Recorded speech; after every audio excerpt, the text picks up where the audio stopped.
Good morning. I'm going to be talking about fossil fuels and prosperity and the threats thereto.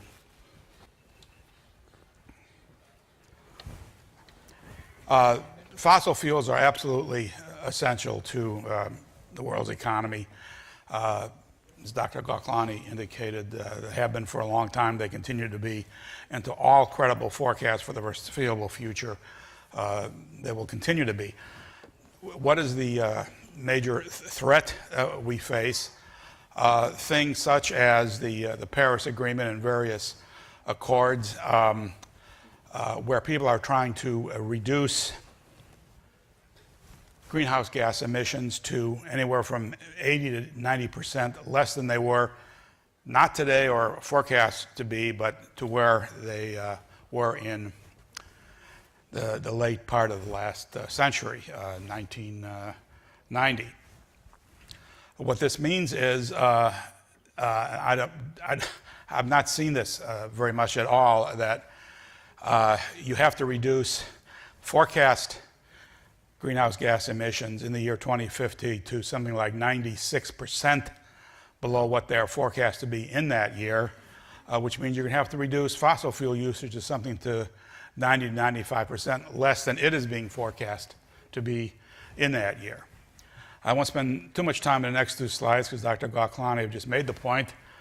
Fossil fuels are essential for modern civilization in terms of economic growth, per capita GDP, health and well-being, living longer, and so forth.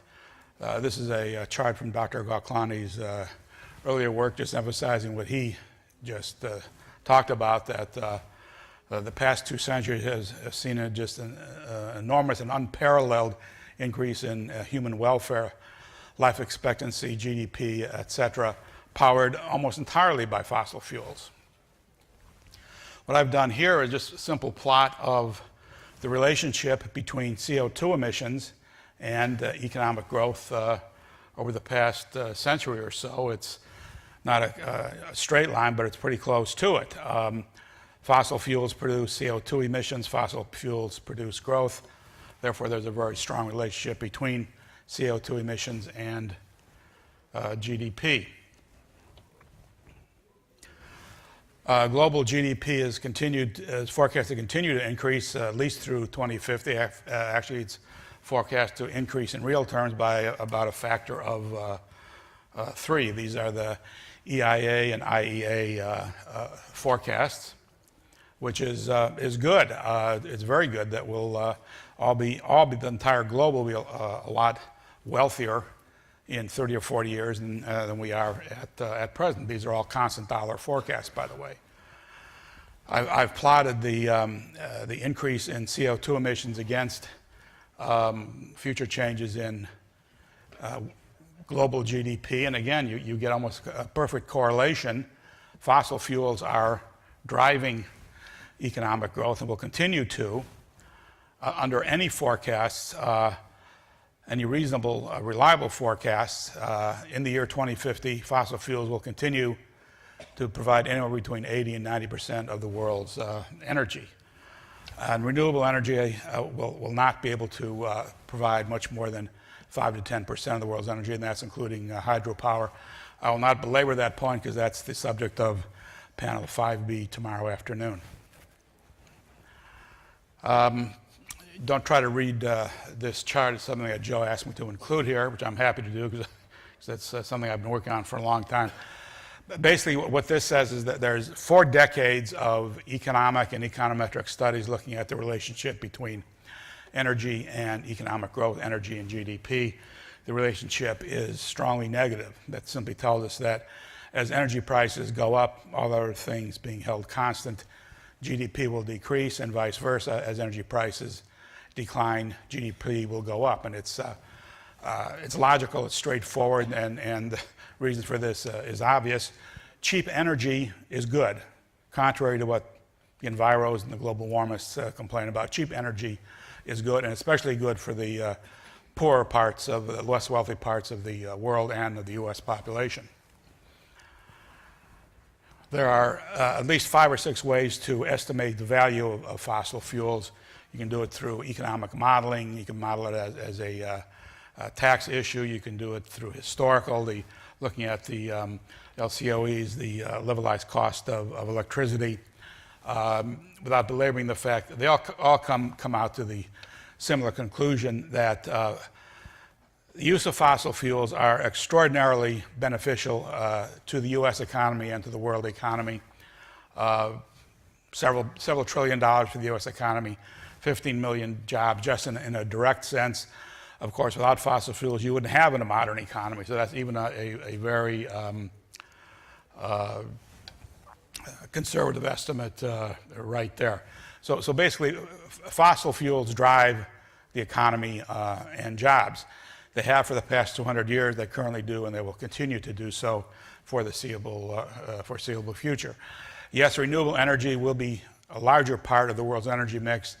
If you're looking at wind and solar, it may go up from 3 to 4% to maybe 4 or 5% over the next 40 or 50 years, subsidized or unsubsidized, what have you.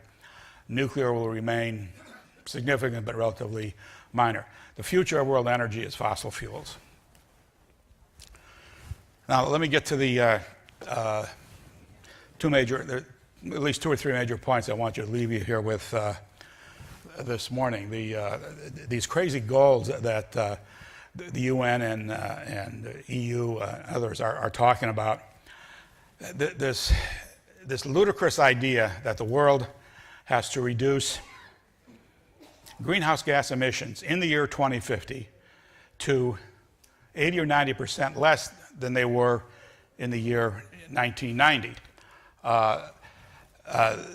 That indicates that greenhouse gas emissions in the year 2050 must be reduced to 96% less than they are forecast to be in the year 2050, which means fossil fuels will have to be reduced to somewhere like 90% less than they are forecast to be in that year, which means that the world economy will tank something accordingly.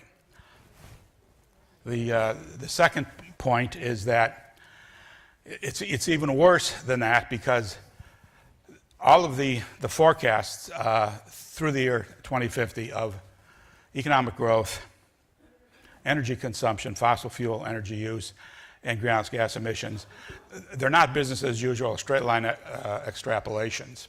There's an awful lot of decarbonization already included in the forecast, which means that it's that much more difficult to talk about a 90% reduction over the next 20 or 30 years. Here's the point I just made. The blue line is the forecast of world GDP, again in constant dollars, through the year 2050.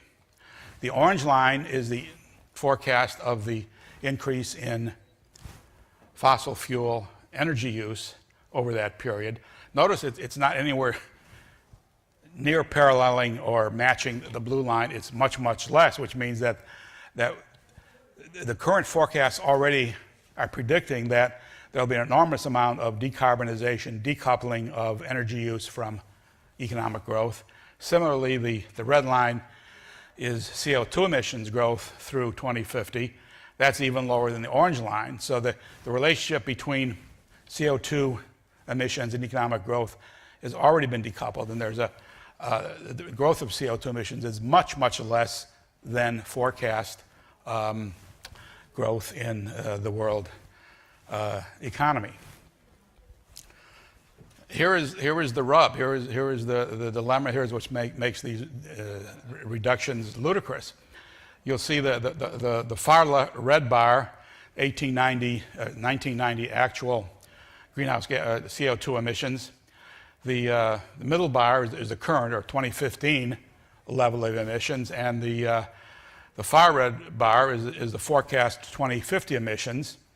Again, utilizing a vast decoupling of CO2 emissions from economic growth. That little blue bar you can barely see represents a 90% reduction of 2050 CO2 emissions from the level of 1990 emissions, which means from forecast 2050 emissions, it's a reduction of about 96%. Close to 100% reduction is what is being proposed. What does this mean? GDP would regress about 2 centuries. The large red bar there is what the forecast per capita GDP will be in the year 2050. The far left bar is the current. A little green bar you can hardly see is if we followed the UN advice and reduced GDP, CO2 emissions and fossil energy use by 96% in the year 2050. It'd be lower than UK per standard of living in 1870. It's lower than any of the standard of living or the per capita GDP in any of the world's poorest nations, Haiti, Yemen, North Korea, today. That's what's implied here. That's what the UN emissions, EU emissions goals imply. What does it mean for the United States? Well, instead of a income of $92,000 in constant dollars in that year, it would be about $3,000, about $300 a month in today's dollars. That's what it has in store for the United States if we try to meet those ludicrous goals. You're living on, and today, try living on $300 a month. That is what it implies. So the conclusion is that fossil fuels are absolutely essential for economic growth. They're good, they're desirable. Cheap, abundant, affordable, reliable energy is good. If we try to, for some crazy reason, try to adhere to those goals, it would totally tank the U.S. economy and the world economy. It would imply reducing living standards in the year 2050 to less than they are today in Cuba, in North Korea, Haiti, Yemen, and so forth. They're ludicrous. They're impossible. And even attempting to do it would cause enormous economic pain. So if there's anything to take away from my talk this morning, take that simple fact. Thank you.